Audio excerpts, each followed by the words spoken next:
¿Cómo está? Inicia el programa Es Noticia.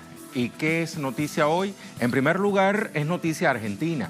La Asociación Abuelas de Plaza de Mayo restituye hoy la identidad del nieto número 128, Marcos Eduardo Ramos, de 42 años. Había sido secuestrado en noviembre de 1976, cuando tenía solo 5 meses de nacido. Se calcula que más de 400 menores fueron robados por los militares durante la dictadura de Jorge Rafael Videla entre los años 1976 y 1983. Ahora, ¿cómo es recibida esta noticia en el contexto sociopolítico que marca la era Macri? Lo indagamos en breve. También es noticia Brasil. La tasa de mortalidad infantil continúa en ascenso desde que comenzó a repuntar por primera vez en 2016. Hablamos de un país que mantenía controlada esa variable desde 1990.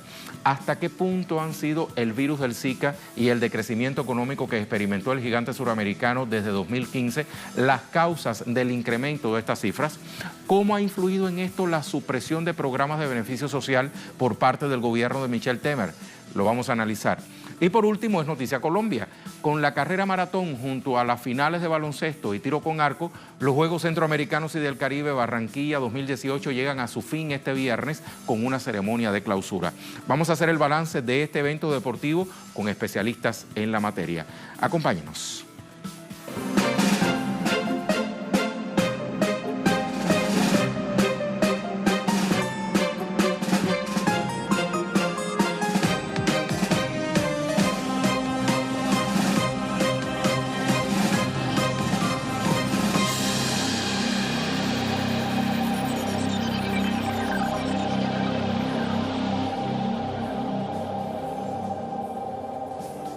Es noticia argentina. La Asociación Abuelas de Plaza de Mayo restituye la identidad del nieto número 128. Marcos Eduardo Ramos, de 42 años, había sido secuestrado en noviembre de 1976, cuando solo tenía 5 meses de nacido. Se calcula que más de 400 menores fueron robados por los militares durante la dictadura de Jorge Rafael Videla entre los años 1976 y 1983.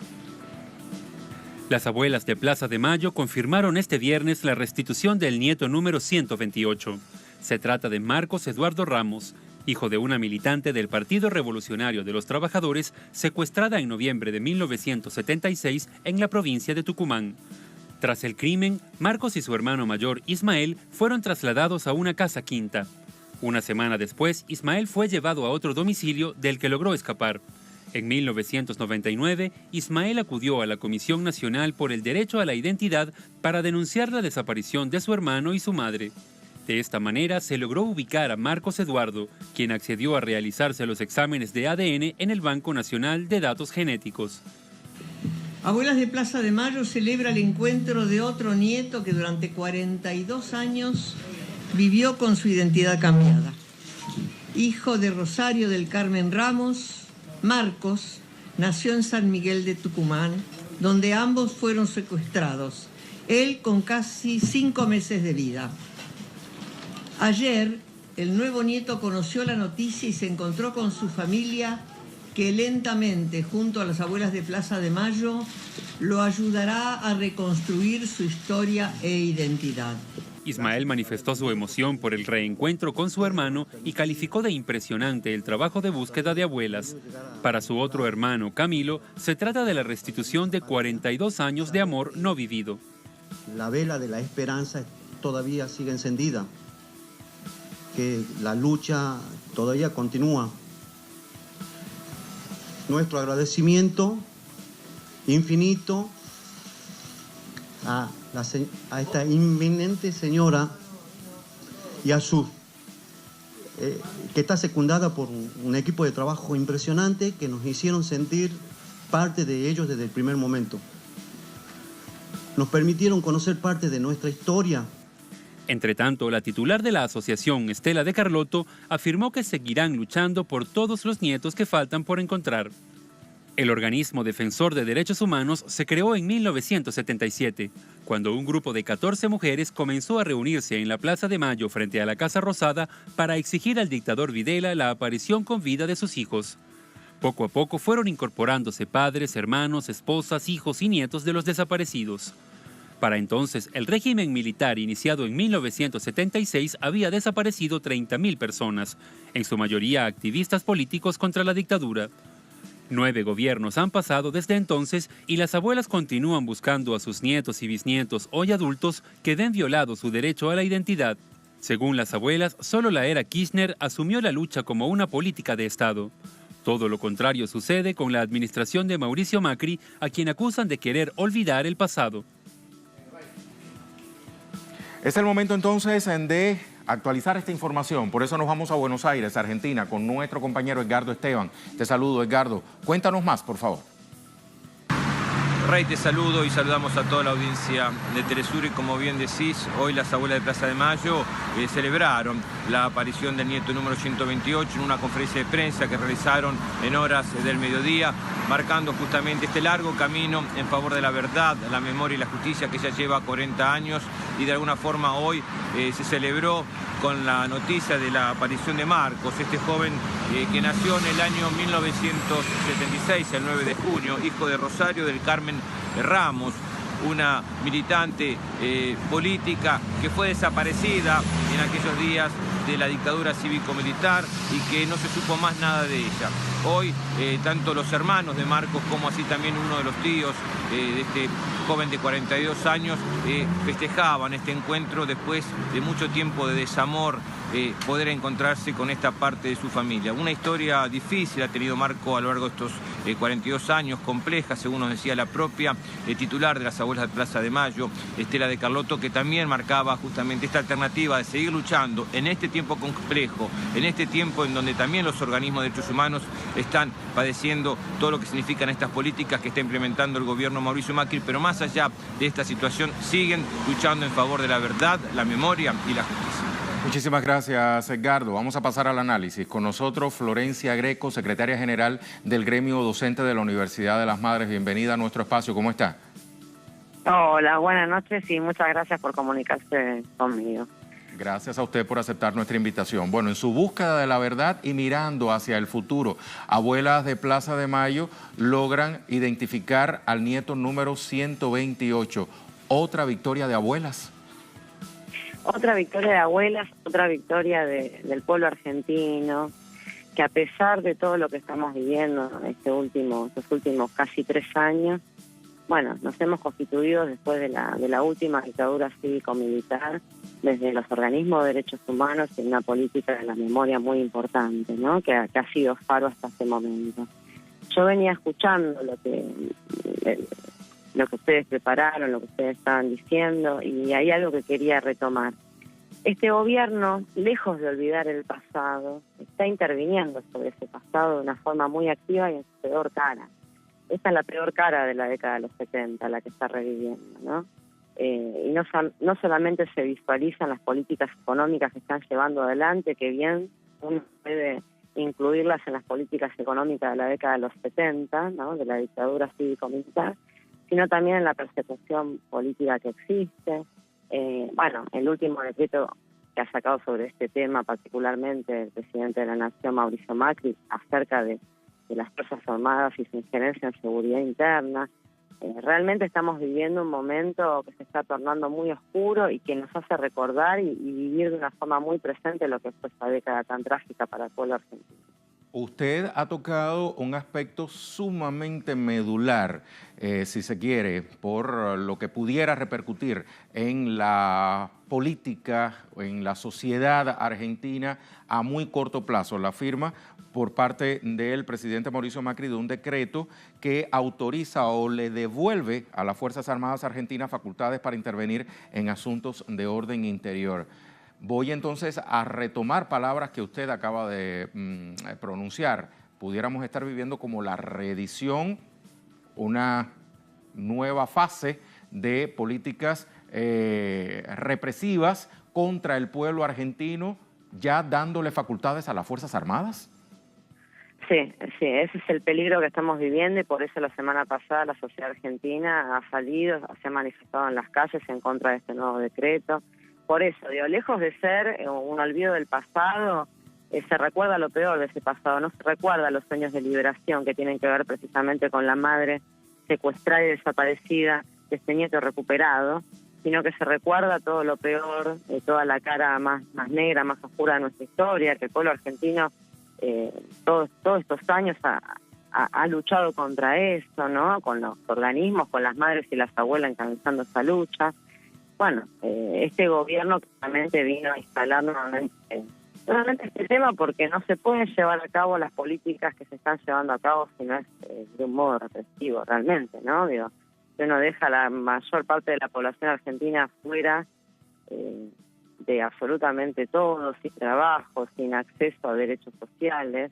Digo, si ese es el camino, no va a quedar otra forma, bueno, y es lo que han venido demostrando con la desaparición seguida de muerte de Santiago Maldonado, con el asesinato de Rafael Nahuel. Se viene viviendo una espiral de violencia que va ascendiendo y que realmente estamos bastante preocupados.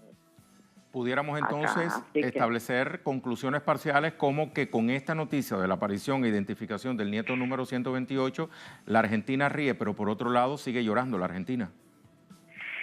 Y sí, lo que pasa que por suerte siempre la vida termina como triunfando, dando estos pequeños triunfos, que a pesar de todo lo que estamos viviendo, la lucha de las abuelas, que es admirable, que es de vanguardia, que realmente es lo que nos ha llevado a construir esta democracia que tenemos y que está en peligro. Bueno, todavía no, digo, es una lucha, pero estamos viviendo situaciones complicadas y en realidad lo que pasó con este nieto recuperado, que es una gran alegría para el pueblo argentino, es una bocanada de aire fresco en el medio de una situación de mucha incertidumbre, de mucha, bueno, que se vislumbra algo no muy bueno, no es muy promisorio que las Fuerzas Armadas vuelvan a tener injerencia en asuntos de seguridad interna, ¿no? Digo, nos remite automáticamente a ese pasado que no queríamos volver, que le dijimos nunca más. Así que la verdad que de alegría, pero también de estar alerta, ¿no? Estamos en estado de alerta, realmente. Y es importante que todos, en todo nuestro continente y en el mundo, se sepa esta situación, ¿no? Que estamos en una situación de peligro. En caso de que se sigan reeditando acciones como las ocurridas entre 1976 y 1983, ahora durante la era Macri, presumiblemente, ¿cuál debe ser la palabra de orden del pueblo argentino sobre la base de lo que usted acaba de decir? El pueblo tiene que estar alerta, pero ¿alerta de qué manera? Estamos en estado de alerta y movilización, te diría que casi permanente desde que asumió este gobierno. El pueblo argentino tiene que seguir anclando su lucha, creo que en la lucha que parió esta democracia, que es la que llevó adelante de todos los organismos de derechos humanos. Este gobierno que tiene tintes neocoloniales, ¿no? Que por eso decide militarizar también la política, porque realmente está haciendo un avasallamiento de nuestros recursos y de nuestra soberanía. Bueno, pero acá hay un pueblo que está decidido a seguir luchando por la memoria y la verdad, la justicia, que es la que nos permitió salir de ese proceso tan oscuro de nuestra historia, que fue la dictadura del 76, que es lo que nos permite seguir encontrando los nietos. Todavía nos quedan muchos nietos por encontrar. Y yo creo que ese espíritu del pueblo argentino es lo que va a construir la salida y que no va a permitir que este objetivo que tiene el macrismo claramente se lleve adelante, ¿no? Yo tengo, a pesar de toda la situación, al mismo tiempo tengo esperanza en nuestro pueblo, porque realmente ha demostrado todos estos años que si bien nos han pasado cosas no muy gratas durante también los periodos democráticos, al mismo tiempo se ha dado batalla y hay ciertas cosas que no se toleran. Hay un cierto piso de no tolerancia, ¿no? Con respecto a la violencia política, porque lo que pasó en los 70 y lo que construyó la recuperación democrática, ¿no? Como discurso posterior, con el nunca más, con el juicio a las juntas, es muy importante. Entonces, cierto piso de consenso sobre el respeto a los derechos humanos hay, pero bueno, tenemos que estar en alerta, vamos a seguir en alerta, porque las fuerzas de la oscuridad están acá, ¿no? Nos están gobernando y bueno, nosotros tenemos que seguir acá. El nunca más es una lucha, es una batalla que se da todos los días, no es algo que es de una vez y para siempre. Florencia, volviendo al caso del nieto recuperado número 128, hoy se da la noticia, siguiendo los protocolos de la Asociación de Abuelas y que seguramente es similar a la Asociación de Madres de Plaza de Mayo, ¿qué seguiría? Bueno, ahora seguramente, según las abuelas, la verdad que tienen una política de mucho respeto con respecto a los nietos recuperados y se van respetando también los tiempos para que ese nieto, bueno, se presente en sociedad, cuente su historia. Realmente es una historia muy muy trágica la nuestra, pero a su vez alumbrada, ¿no? Desde un lugar de mucho amor. Digo, la mayor parte de los nietos recuperados han tenido un contacto muy lindo con su familia, con su nueva identidad. Ustedes piensen lo que es de repente encontrarse que a uno le han arrebatado su verdadera identidad todos estos años, ¿no? Es un proceso muy duro, pero bueno, a partir de aquí, va a empezar una nueva historia para ese nuevo compañero que hemos encontrado, que se encontrará con esta nueva familia que excede ampliamente su familia biológica, ¿no? Que hay toda una familia que forma parte de este pueblo que lo recibe con mucho cariño. Y acá estaremos. Ahora, volviendo a lo otro, hoy las abuelas han sufrido un hackeo en su página, ¿no? Pasan este tipo de cosas todo el tiempo. Hay una amenaza, ¿no? Por eso, continua contra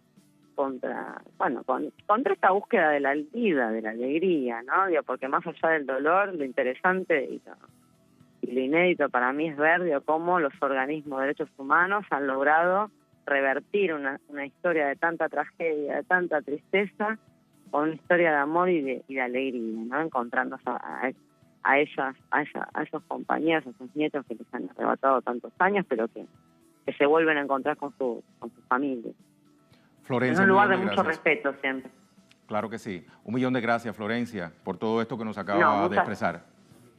Muchas gracias a ustedes y seguiremos en contacto, siempre cuenten con nosotros. Seguro, muchísimas gracias una vez más. Florencia Greco, secretaria general del gremio docente de la Universidad de las Madres. Para complementar la información y el análisis que estábamos sosteniendo con nuestra invitada, le invito también a consultar el diario Página 12. En su edición de hoy está titulando La dramática historia de Ismael Suleiman, el hermano del nieto 128, también fue apropiado y pudo escapar, dice este medio, al ser secuestrado junto a su madre y a su hermano Marcos, a quien pudo reencontrar tras 4 décadas. Ismael tenía 6 años y fue entregado a la familia de un militar. Escapó 2 veces de sus apropiadores, logró avisar dónde estaba y su tío y su padre lo rescataron. Aquí está la historia de vida, le invito a que la lea y así tiene mayor información sobre lo que hoy se acaba de informar, se acaba de dar a la luz pública desde la Asociación Abuelas de Plaza de Mayo. Marcamos una pausa en nuestro programa Es Noticia. Al regreso es Noticia Brasil. La tasa de mortalidad infantil en el gigante suramericano continúa en ascenso desde que comenzó a repuntar por primera vez en 2016. Hablamos de un país que mantenía controlada esa variable desde 1990. Ahora, ¿hasta qué punto han sido el virus del Zika y el decrecimiento económico que experimentó el gigante suramericano desde 2015 las causas del incremento de estas cifras? ¿Cómo ha influido en esto la supresión de programas de beneficio social por parte del gobierno de Michel Temer? Los detalles al regreso.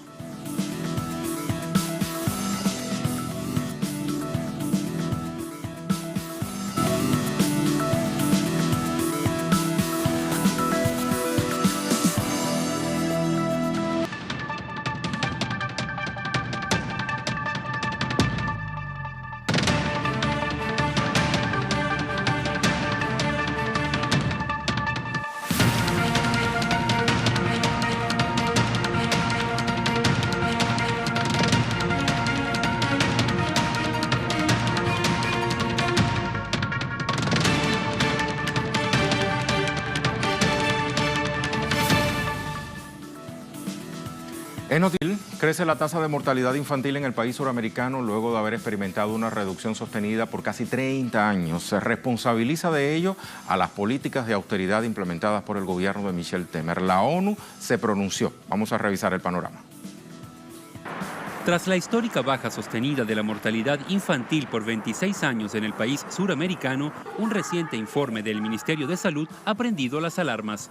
Según el organismo, la tasa de mortalidad aumentó un 4.8% en 2016. Durante ese año se registraron 14 muertes de infantes de hasta un año por cada 1.000 nacidos vivos, frente a los 13.3 que se produjeron en 2015. El aumento fue atribuido en parte a la epidemia del virus Zika que se propagó entre 2015 y 2017. Mediante un comunicado, expertos en derechos humanos de la ONU cuestionaron al gobierno no electo de Michel Temer. Consideran que sus políticas de austeridad económica han generado un impacto negativo en la población más vulnerable al no contar con el presupuesto para prevenir estas pandemias.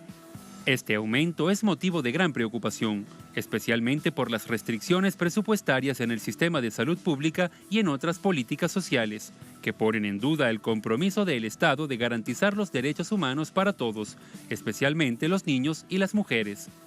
Los expertos de la ONU creen que las decisiones financieras y fiscales tomadas que llevó a un déficit presupuestario para la inversión social son la principal razón del aumento de muertes en la población infantil, controlada desde 1990. Al inicio de su mandato de facto, Michel Temer anunció una medida para congelar los programas de inversión social en Brasil por los próximos 20 años. La decisión fue duramente criticada y generó protestas de calle. El repunte de la mortalidad infantil, el desmedro en la salud de la población y la eliminación de miles de empleos es parte del alto precio que ha pagado el pueblo brasileño como consecuencia del paquete de medidas neoliberales implementadas por Temer. Ignacio Lemus nos tiene más información sobre este particular. Saludos, Ignacio, cuéntanos.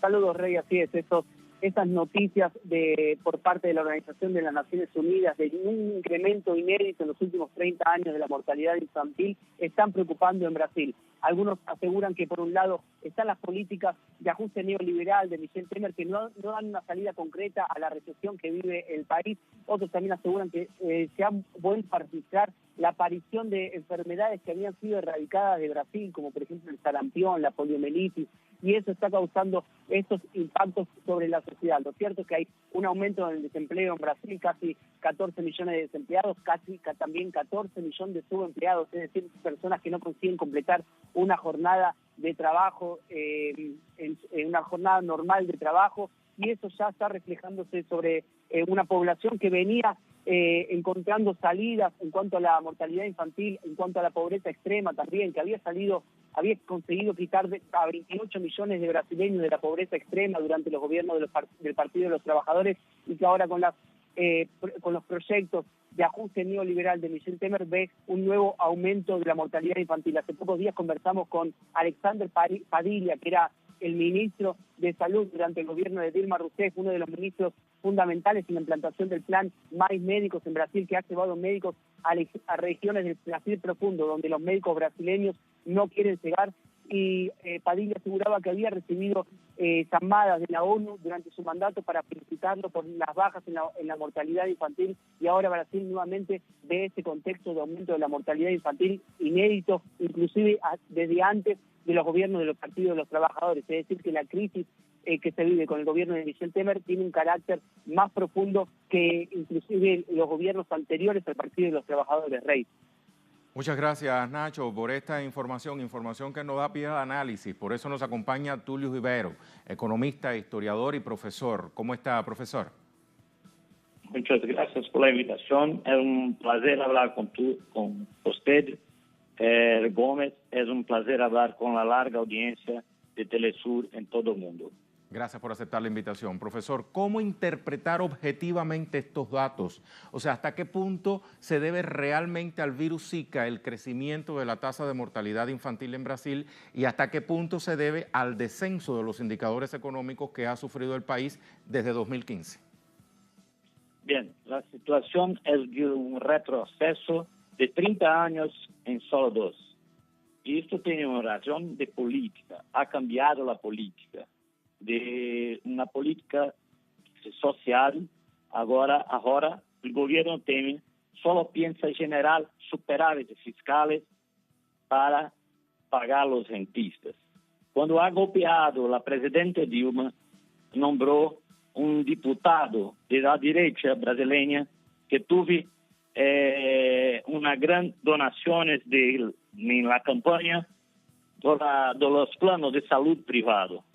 Entonces la mirada es totalmente distinta y esto ha generado la situación. Claro que también es una parte, también las enfermedades.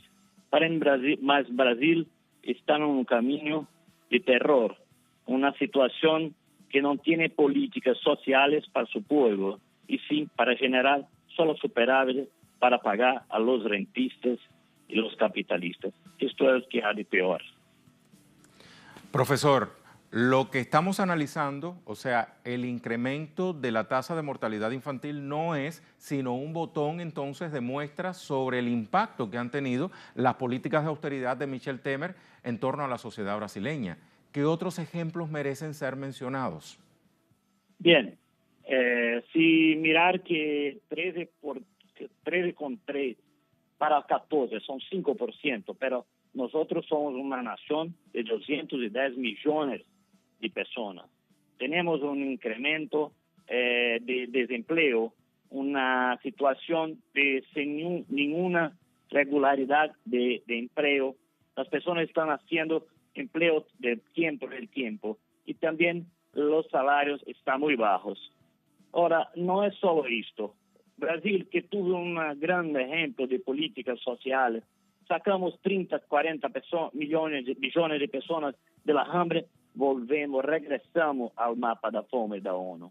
Y no es solo esto, Gómez.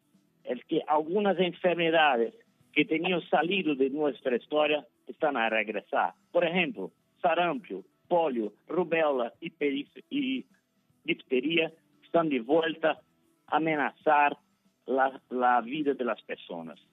Es una película de terror, es una situación que ha generado por el cambio de la política. Y tener un ministro, en la mayoría del tiempo, un ministro que tuvo donaciones de los planos de salud privados, es una cosa que se aclara que la intención no es mejorar la condición del pueblo.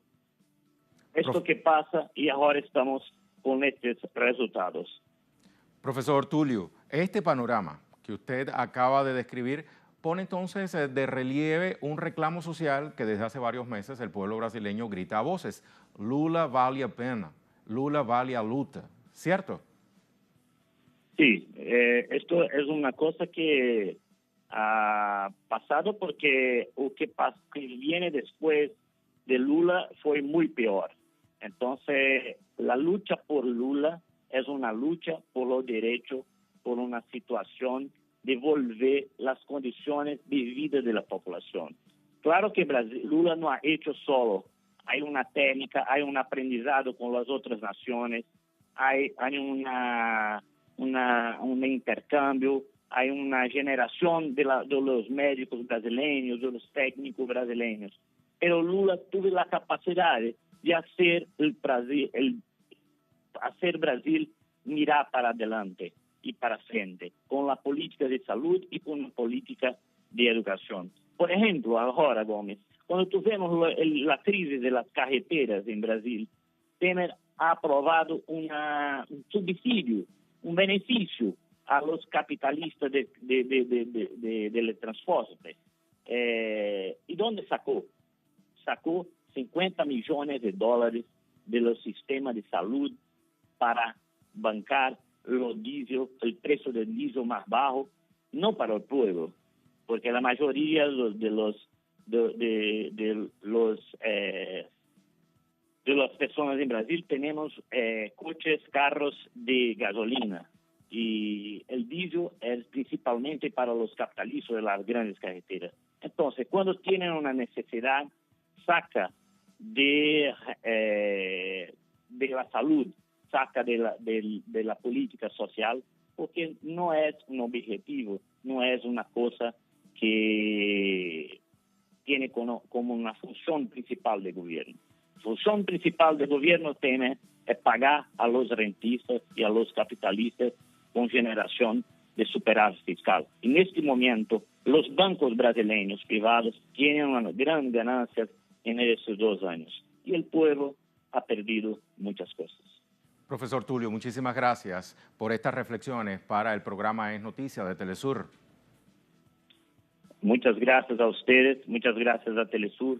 Un abrazo a todos, a nuestros hermanos de toda nuestra América. Obrigado. El profesor Tulio Ribeiro, economista, historiador, profesor, también nos estaba acompañando en estas reflexiones sobre datos que, como le decíamos, se pronuncia la ONU. Como aqui lo vemos em este sítio digital, relatores dizem que o Brasil tinha que priorizar direitos das crianças em vez de austeridade. O sea, los relatores dicen que Brasil tiene que priorizar los derechos de los niños en lugar de la austeridad. Un comunicado de especialistas en derechos humanos de la ONU fue firmado por 7 relatores, incluyendo al profesor brasileño Leo Heller, y se aprecia entonces en ese comunicado, se pone de relieve en ese comunicado el aumento de casos de mortalidad infantil que ha generado justamente la alarma en el seno de la UNICEF, esa dependencia de la Organización de Naciones Unidas. Aparece incluso un tuit que dice: Brazil must put human rights before austerity. Brasil debe poner en primer lugar los derechos humanos por encima de la austeridad. Eso es lo que alerta la Organización de Naciones Unidas, los expertos de la Organización de Naciones Unidas, en la medida en que aumentan los casos de mortalidad infantil. Dice la traducción del inglés de este tuit, que también usted puede consultar en el artículo mencionado de la Organización de Naciones Unidas. Aparece en portugués, pero tiene la posibilidad de encontrar la traducción en inglés, francés, ruso, español y otros idiomas. De esta manera, vamos a marcar otra pausa en la información. Se lo veníamos vendiendo también al inicio de nuestro programa. El regreso es Noticia Colombia. Este viernes llegaron a su fin los 23º Juegos Centroamericanos y del Caribe, Barranquilla 2018, con la tradicional maratón y las finales de baloncesto y tiro con arco. Vamos entonces a hacer el balance de esta importante cita deportiva regional.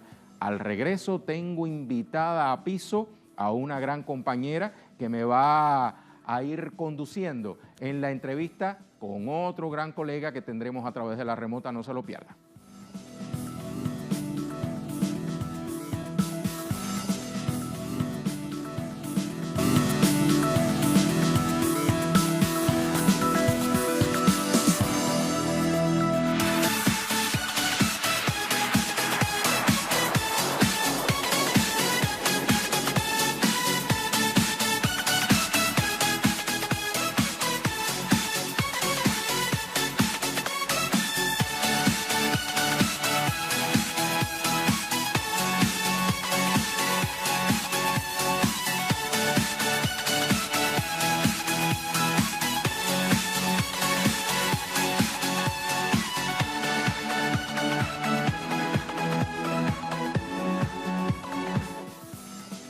Es noticia Colombia, pero es también noticia América Central y el Caribe.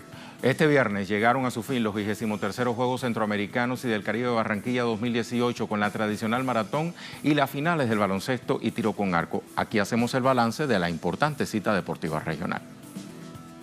Culminan exitosamente los Juegos Centroamericanos y del Caribe en Colombia. El medallero final fue liderado por México con 132 preseas doradas, seguido de Cuba con 102, la anfitriona Colombia con 79, Venezuela con 34 y República Dominicana con 25. El nivel competitivo quedó evidenciado por la presencia de 43 medallistas olímpicos y 46 mundialistas. Con una inversión de $174 millones, Barranquilla 2018 logró la adecuación de 13 escenarios deportivos, así como el acondicionamiento de sus entornos, heredando a la ciudad unos 100.000 metros cuadrados de espacios públicos recuperados.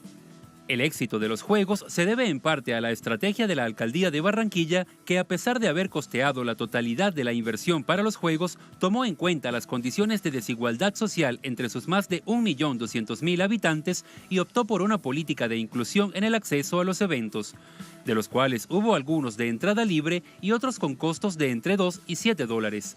Los centroamericanos son el evento multidisciplinario regional más antiguo del mundo avalado por el Comité Olímpico Internacional. Su primera edición fue en la Ciudad de México en 1926. 2018 fue la cuarta ocasión en que Colombia funge de anfitrión. luego de los Juegos de Barranquilla en 1946, Medellín en 1978 y Cartagena en 2006. En toda la historia de la justa regional, solo Cuba y México han resultado líderes del medallero. La mayor de las Antillas, con 12 primeros lugares, es el país con más títulos, mientras que los actuales campeones suman 10. La noche de este viernes, tras 16 días de competencia, se realiza la ceremonia de clausura en el Estadio Metropolitano de Barranquilla con el desfile de todas las delegaciones asistentes. Vamos a ir a fondo de esta información. Pero yo no soy el especialista en deportes. La especialista en deportes es esta persona que tengo aquí al lado mío. Yuli Torres, ¿cómo estás? Mi querido Rey, muy bien, contenta, feliz de estar aquí en Es Noticia hablando de estos Juegos Centroamericanos y del Caribe que ya se nos acabaron. Muy rápido se fue la competencia, pero estamos muy felices por todos nuestros deportistas latinoamericanos. Ahora, Yuli, es importante hacer como el balance informativo de esta jornada final, donde también hubo competencia. Claro que sí, en este último día se cerró la parte del atletismo con la maratón, que es súper importante siempre, y también tuvimos competencia en tiro con arco. Ahí tuvimos personajes como Sara López, por supuesto, que estuvo pendiente, y en maratón también tuvimos participación especial en la rama femenina y masculina. Pero vamos a ver el medallero. ¿Cómo quedó este medallero hasta el momento? Vamos a repasar el medallero. Sí, vamos a repasarlo. Entonces, tenemos por este ladito a México, una victoria arrasadora, Rey. Sí. Impresionante lo que hizo esta delegación. Fue la más grande de toda la competencia. Tuvo más deportistas incluso que Colombia, que era la delegación anfitriona. 132 medallas de oro logró conseguir. La última fue precisamente por cuenta de la maratón. Tenemos en el segundo lugar a Cuba, tu país, tu delegación. Quedó en el segundo lugar con 102 medallas. En una disputa con Colombia que tenían por el segundo lugar, y en la última semana arrasó Cuba con los deportes de combate, tuvo bastante repunte en esta ocasión. Pero fíjate que se observa como cierta proporcionalidad, ¿no?, entre las medallas de oro. Vamos a quedarnos en esa primera columna, porque 132 por parte de México frente a 102 de Cuba. Y entre Cuba y Colombia hay aproximadamente 30 y tantas medallas también, ¿no? Sí. O sea que prácticamente 20 y tantas medallas, para ser más exactos. Hay como cierta proporción, ¿no?, sí, entre los tres primeros lugares. Y además una ventaja amplia que no se esperaba. Se pensaba que de pronto podía ser un poquito más reñido, pero bueno. Y además, Rey, destaco que es una victoria muy importante para México, porque en más de 50 años no ganaba en los Juegos Centroamericanos y del Caribe, pero con Cuba en competencia. Claro. Había ganado en Mayagüez en el 2010, pero en esta ocasión pues Cuba no había podido participar. Recordamos que en esa ocasión pues no les garantizaban a los cubanos la seguridad y tampoco les garantizaban el visado. Entonces ellos pues decidieron no participar en esta ocasión. Es correcto. Bueno, pues entonces digamos que esta victoria es más que limpia, la de México. Sí, se le reconoce, claro. Perfecto. Que sí. Vamos ahora con el entrevistado que teníamos preparado para este momento, Yuli. Sí. Y te voy a dar la oportunidad de que le lances la primera pregunta. Bueno, muy bien. Entonces saludamos a nuestro compañero Hernán Tobar, quien se encuentra en la ciudad de Bogotá. Nos vamos para Colombia, en Barranquilla está la fiesta en La Arenosa, pero aquí en la capital, en Bogotá, tenemos a Hernán. Muy buenas noches, Hernán. Quisiera saber precisamente cómo reseñan los medios este tema que estábamos conversando aquí con Rey, esa puja que tenían en especial México y Cuba por este primer lugar. Muchas gracias, Yuli, Rey, a toda la audiencia de Latinoamérica. Pues sí, los medios reseñan con felicidad y con alborozo este final de los Juegos Centroamericanos y esa disputa reñida que tenía la delegación mexicana, que arrasó con estos Juegos. Claro, Cuba, que después de la segunda semana pues superó a Colombia. Entonces los medios ahorita hacen referencia a lo que es la clausura de estos Juegos, unos Juegos digamos que donde el público llenó la capacidad de los estadios. Recordemos que los costeños, de aquí denominamos a los habitantes de esa parte, de esa región del país, pues son muy adeptos al deporte. Entonces fueron el deleite pues, de estos Juegos Centroamericanos. Y bueno, ahorita están presenciando en el Estadio Metropolitano lo que es la clausura, el cierre de estos Juegos Centroamericanos. Hernán, te doy la bienvenida a nuestro espacio Es Noticia. Y también quiero preguntarte, como colombiano y conocedor de los colombianos que eres, aunque Colombia digamos que no llenó las expectativas que se habían fraguado en un principio, ¿qué imagen dejó su delegación en este certamen? Bueno, perdón. Colombia en estos Juegos Centroamericanos, como tú lo dices, no cumplió, si se quiere, al máximo las expectativas.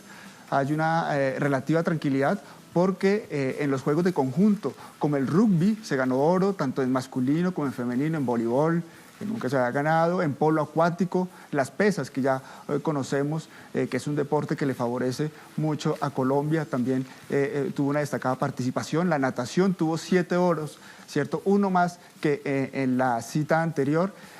También en el patinaje artístico, en el boxeo, también con relevantes figuras, inclusive que han sido participantes o han obtenido medallas en los Olímpicos. En esta oportunidad también han cosechado medallas de oro. El golf, un deporte pues que no es acostumbrado pues que tenga una participación tan relevante en los Juegos, y el atletismo, que definitivamente Colombia ha subido mucho su nivel, además con representantes tan importantes como Katherine Ibargüen. Hernán, claro que sí. Hablando precisamente de los escenarios deportivos, pues donde se realizaron estas competencias, Rey, me gustaría presentarte un escenario que para nosotros es muy emblemático. Estamos hablando del Estadio Metropolitano de Barranquilla. Excelente. Y lo tenemos aquí muy cerquita de nosotros en esta ocasión. Excelente. Ese es el Metropolitano, Rey, es a la casa oficial de la Selección Colombia. Ahí es donde disputa todos sus partidos de eliminatoria siempre, así que ha sido muy emblemático. Y ahí lo vemos amarillito como suele estar, pero en esta ocasión se tiñe con varios colores, teniendo en cuenta esta participación de los varios países. Exactamente, varios países. Ahí tenemos bello el Metropolitano de Barranquilla, esta ciudad de la Arenosa, que recibe a esta competencia ya hoy disputando la gran final. Bueno, Julio, vamos a continuar dialogando con nuestro invitado especial, Hernán Tovar. Él se estaba refiriendo al nivel de expectativa, ¿no?, respecto al medallero colombiano, pero en torno a Colombia hay mucho más que plantear, claro, hay mucho más que reflexionar en este programa de Es Noticia. Claro que sí, Rey. Hablamos entonces de esta competencia, Hernán, y quisiera preguntarte, ya que vienen los Juegos Panamericanos, tenemos los de Lima el próximo año, competencia también que forma parte del ciclo olímpico. ¿Cómo queda Colombia a nivel de organización, de sede? ¿Revive esta ilusión de tener estas grandes competencias en el país? Correcto, efectivamente. Barranquilla pone un listón muy alto en la organización, en lo que fue el desempeño no solo de los deportistas, sino también de los voluntarios para estos Juegos. Quedan escenarios muy importantes en el Caribe, para Barranquilla. Inclusive se hace mucho alarde del estadio de raquetas, ¿cierto?, del renovado Romelio Martínez, que es un estadio pues antiguo en la ciudad de Barranquilla, donde se disputaron los últimos juegos de fútbol. Así que toda esta infraestructura queda para no solo Barranquilla, sino para toda esa región del país que es muy asidua y adepta a los deportes. Inclusive queda un renovado estadio de béisbol, donde se disputará una serie del Caribe femenino en el mes de octubre, y donde participarán varios de los elencos del mundo allí en este estadio. Así que le queda una muy buena infraestructura, no solo a Barranquilla, sino a su región, a sus alrededores. Hablando de la infraestructura, Hernán, ¿qué va a pasar de ahora en adelante con esto que se ha construido a propósito de estos Juegos? ¿Qué fin van a tener? ¿Va a ser social? ¿Va a ser privado? ¿Sabes algo de esto que se ha filtrado por la prensa local? Inicialmente, pues, la administración de estos Juegos queda en manos de la alcaldía de Barranquilla. La idea o lo que se pretende es que estos escenarios no queden como elefantes blancos, y que la administración local, la alcaldía, lo sepa administrar de forma correcta, ¿cierto? Les dé juego y les dé participación a los deportistas de esa región, que son en su mayoría, ¿cierto?, buenos representantes del deporte colombiano. Entonces, lo que se pretende aquí es que esos escenarios les sirvan a la comunidad, no solo a los deportistas, sino a la comunidad de su entorno. Muchísimas gracias, Hernán. Teníamos entonces desde Bogotá acompañándonos, Hernán, que por supuesto ha estado también aquí, nos echó la manita también con el Mundial, aquí en Caracas. Correcto. Gracias, Hernán. A ustedes muchas gracias y un saludo a todos los televidentes de Telesur. Hernán Tovar, directamente desde nuestra corresponsalía en Bogotá, Colombia. Sí. Y un dático final, Rey, antes de irnos. Esta ha sido la competencia con mayor equidad de género que ha tenido los Juegos Centroamericanos y del Caribe. Más de 2.300 mujeres participaron. Un dato que no es menor. No, no es menor ese dato. Una participación importante, ha sido la más equilibrada hasta el momento en la historia de todos los Juegos Centroamericanos y del Caribe, así que deja un listón muy alto, como decía Hernán, Barranquilla en este momento. Bien por ustedes las mujeres. Claro que sí, muy bien. Nos vamos entonces con nuestro acostumbrado clip final. Tiene que ver con la descolonización del Sáhara. Con él nos vamos. A usted muchísimas gracias. Que tenga buen fin de semana. Chao.